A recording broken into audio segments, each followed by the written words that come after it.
نقشے قدم نبی کے ہے جنت کے راستے، اللہ سے ملاتے ہیں سنت کے راستے۔ الگ محمد صلی اللہ، الگ محمد صلی اللہ، الگ محمد صلی اللہ۔ ناظرین السلام علیکم، میں منور سلطان اور آپ دیکھ رہے ہیں صفا آن لائن کا خاص پروگرام رمضان اسپیشل۔ رمضان المبارک کی بڑی فضیلتیں ہیں اور یہ فضیلت ظاہر ہے رمضان میں انجام پانے والے مختلف اعمال کی بنیاد پہ ہیں۔ آج ہم بات کریں گے تراویح کے بارے میں۔ تراویح سنت مؤکدہ ہے۔ تراویح کے بارے میں دو باتیں عموماً کہی جاتی ہیں جو کتاب و سنت سے ثابت ہیں، وہ یہ کہ رمضان میں پورے رمضان کی تراویح ہوگی، اور دوسری بات یہ کہ پورے رمضان میں کم از کم ایک ختم قرآن ہونا چاہیے۔ ہمارے معاشرے میں تراویح کے حوالے سے اللہ کا شکر ہے بیداری پائی جاتی ہے، لوگ فرض نمازوں کی طرح تراویح میں بھی شریک ہوتے ہیں، لیکن وہیں ایک بڑی خامی یہ پائی جاتی ہے کہ آج بھی بہت سی مساجد میں 5 پاروں کی تراویح ہوتی ہے، 10 پاروں کی تراویح ہوتی ہے، جہاں ایک بڑی تعداد جمع تو ہوتی ہے اور خاص طور پہ تجار ایسی مساجد میں نماز پڑھنے کو ترجیح دیتے ہیں، لیکن اس کا ایک نقصان دہ پہلو جو بہت اہم ہے اور قابل توجہ ہے وہ یہ کہ جن مساجد میں 5 پاروں کی تراویح ہوتی ہے اور جو لوگ 5 پاروں والی تراویح میں شریک ہوتے ہیں وہ چھٹے رمضان سے پھر تراویح نہیں پڑھتے۔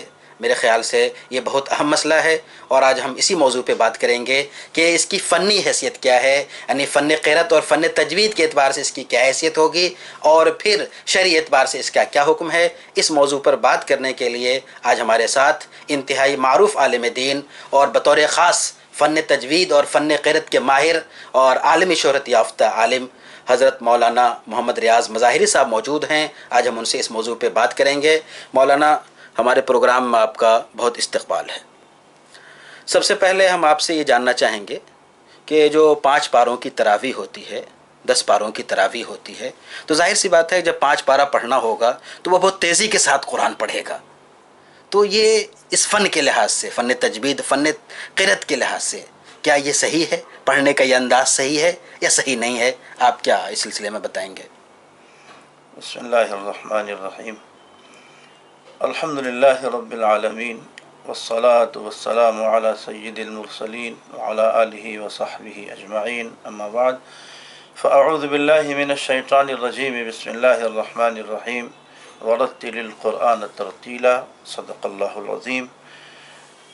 وقال رسول اللہ صلی اللہ علیہ وسلم، اقرأوا القرآن باللحون العرب، او کما قال رسول اللہ صلی اللہ علیہ وسلم۔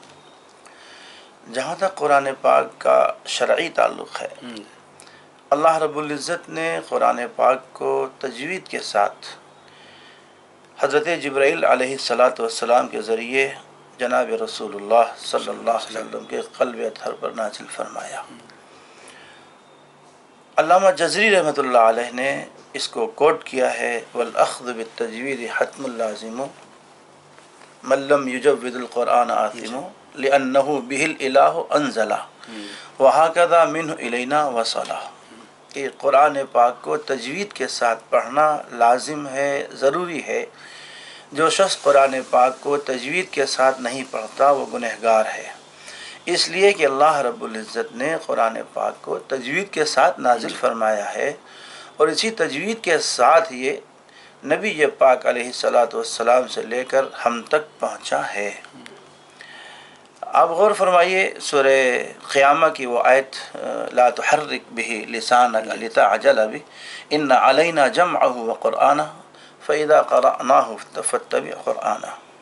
جب ابتدائے نزول کے وقت حضور پاک صلی اللہ علیہ وسلم قرآن پاک کو جلدی جلدی پڑھتے تھے تاکہ یہ یاد ہو جائے، ذہن نشین ہو جائے۔ اللہ رب العزت نے ارشاد فرمایا کہ آپ قرآن پاک کو عجلت کے ساتھ نہ پڑھیں۔ عجلت کے ساتھ پڑھنے میں حروف اپنی صحت کے اعتبار سے ادا نہیں ہوں گے، اخفا کہیں ہوگا کہیں نہیں ہوگا، غنہ کہیں ہوگا کہیں نہیں ہوگا، مد کہیں ہوگا کہیں نہیں ہوگا۔ حروف اپنے مقام سے تبدیل ہو سکتے ہیں، اس لیے منع کیا گیا۔ اللہ رب العزت نے اپنے پیارے محبوب سے فرمایا لا تحرک بھی لسانک لتعجل بھی، آپ قرآن پاک کی تلاوت میں جلدی نہ کیجیے۔ ان علینا جمعہ و قرآنہ، میری ذمہ داری ہے کہ ہم ہی اس کو پڑھوائیں گے بھی، جمع بھی کریں گے۔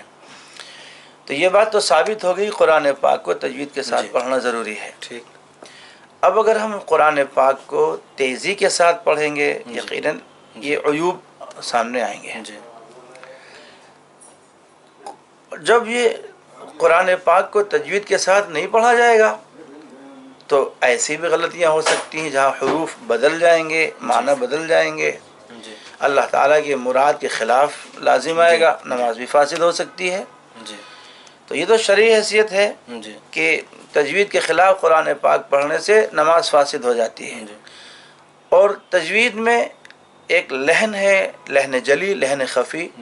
لحن خفی اگر ہو رہا ہے تو اس سے نماز مکروہ ہوتی ہے، لحن جلی ہو رہا ہے تو نماز فاسد ہو جاتی ہے، اور عجلت میں لحن جلی بھی ہو سکتا ہے۔ تراویح سال میں صرف ایک بار پڑھی جاتی ہے ماہ مبارک میں، سال بھر لوگ انتظار کرتے ہیں، اور پھر خدا نخواستہ ہمارے امام صاحب تیزی کے ساتھ پڑھیں جس سے ہماری نماز فاسد ہو جائے تو بڑے افسوس کی بات یہ ہے۔ یہ تھی شرعی حیثیت۔ اب جہاں تک 5 پارے پڑھنے کی بات ہے تو ظاہر ہے کہ جب انسان 5 پارے پڑھے گا تو یقیناً وہ تجوید کے ساتھ نہیں پڑھ پائے گا۔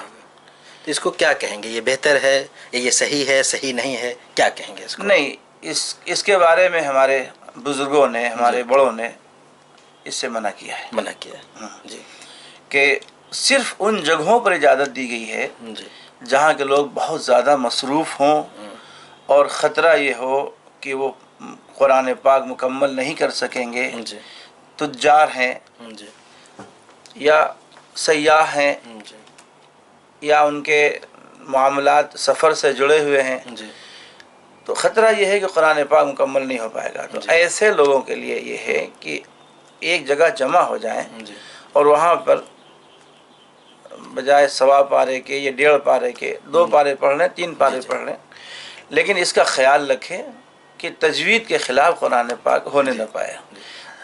3 پارے تک کی اجازت ہے، 5 پارے کی تو اجازت میں سمجھتا ہوں کہ ہمارے بزرگوں نے بہت کم دی ہے، یعنی خاص حالات میں اس کی اجازت ہے، اور جو عمومی رجحان ہے یہ صحیح نہیں ہے، یعنی اس کو بند ہونا چاہیے، بند ہونا چاہیے۔ اور تیسری چیز یہ ہے کہ جو افسوس کا مقام ہے، ہمارے نوجوان ہٹے کٹے جن کا کوئی تعلق نہیں ہے، وہ روزانہ 30 دن تک وہ مسجد میں نماز پڑھ سکتے ہیں، وہ 5 دن کی تراویح پڑھ لیتے ہیں اور پھر یہ سمجھتے ہیں کہ اللہ رب العزت نے تراویح ہمارے اوپر سے اتار دی ہے اور ہم آزاد ہو گئے، ذمہ داری ادا ہو گئی۔ ہاں، ذمہ داری ادا ہو گئی، اب ہمارا قرآن مکمل ہو گیا، تراویح مکمل ہو گئی۔